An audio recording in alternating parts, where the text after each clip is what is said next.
അദ്ദേഹം 2 പ്രാവശ്യം സംഘപരിവാര പരിപാടിയിൽ പങ്കെടുക്കുകയും ഗോൾവാൾക്കറെ നമിക്കുകയും പൂജിക്കുകയും ചെയ്ത വാർത്തകൾ സോഷ്യൽ മീഡിയയിലും സാമൂഹ്യ മാധ്യമങ്ങളും വന്നുകൊണ്ടിരിക്കുകയാണ്.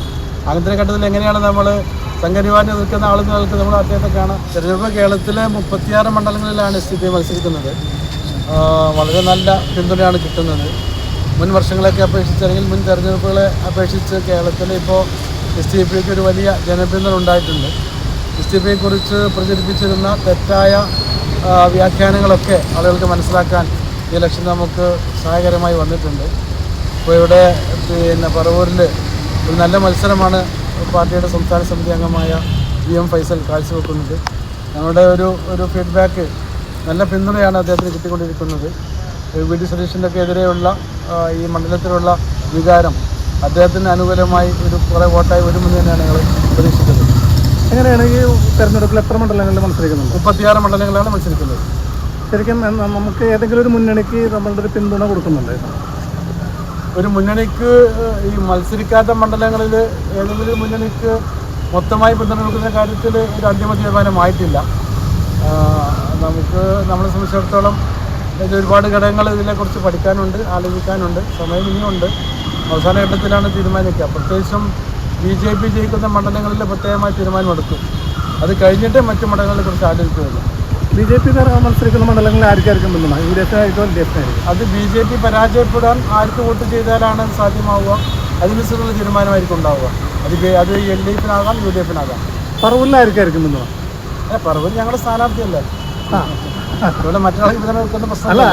ഉയർത്തി കാണിക്കുമ്പോൾ പ്രതിപക്ഷ നേതാവിൻ്റെ മണ്ഡലമാണല്ലോ. അല്ല, പ്രതിപക്ഷ നേതാവ് എന്നുള്ളത് നമ്മളെ സംബന്ധിച്ചുള്ള വലിയൊരു പ്രസക്തിയുള്ള കാര്യമല്ല. ഞങ്ങളുടെ സ്ഥാനാർത്ഥിയാണ് ഞങ്ങളുടെ പ്രശ്നം. ഞങ്ങളുടെ സ്ഥാനാർത്ഥിയെ ഏറ്റവും നല്ല വോട്ട് പിടിക്കുക എന്നതാണ് നമ്മുടെ മുന്നിലെ താല്പര്യം. നിലവിൽ സംഘപരിവാർ സംഘടനകൾക്കെതിരെ പ്രവർത്തിക്കുന്ന ഒരാളാണ് പ്രതിപക്ഷ നേതാവെന്നാണ് പറഞ്ഞു വെക്കുന്നത്. അപ്പോൾ പിന്നെ പ്രതിപക്ഷ നേതാവിന് മണ്ഡലത്തിൽ ഇങ്ങനൊരു മത്സരം വന്നു കഴിഞ്ഞാൽ അത് എത്രത്തോളം അത് സാധ്യമാകും? പ്രതിപക്ഷ നേതാവിനെ കുറിച്ച് അങ്ങനെ അല്ലല്ലോ കേൾക്കുന്നത്. അദ്ദേഹം 2 പ്രാവശ്യം സംഘപരിവാര പരിപാടിയിൽ പങ്കെടുക്കുകയും ഗോൾവാൾക്കറെ നമിക്കുകയും പൂജിക്കുകയും ചെയ്ത വാർത്തകൾ സോഷ്യൽ മീഡിയയിലും സാമൂഹ്യ മാധ്യമങ്ങളും വന്നുകൊണ്ടിരിക്കുകയാണ്. അങ്ങനത്തെ ഘട്ടത്തിൽ എങ്ങനെയാണ് നമ്മൾ സംഘപരിവാറിനെ നിൽക്കുന്ന ആളുകൾക്ക് നമ്മൾ അദ്ദേഹത്തെ കാണാം. അത് മാത്രമല്ല, അദ്ദേഹത്തിൻ്റെ ഇപ്പോഴത്തെ പല നിലപാടുകളും സംഘപരിവാറിന് അനുകൂലമാണ്.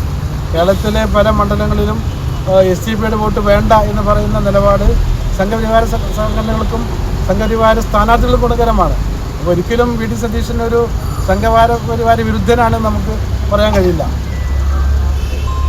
അപ്പോൾ ഈ തെരഞ്ഞെടുപ്പിൻ്റെ പ്രചരണങ്ങളൊക്കെ നന്നായി നടക്കുന്നു, വളരെ ഭംഗിയായി നടക്കുന്നുണ്ട്.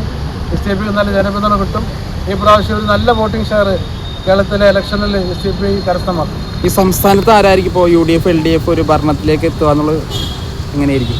സംസ്ഥാനത്ത് അത് പ്രവചനാതീതമാണ്. നേരത്തെ ഒരു ട്രെൻഡ് ലോക്കൽ ബോഡി ഇലക്ഷനിൽ ഒരു ട്രെൻഡ് ഉണ്ടായിരുന്നു.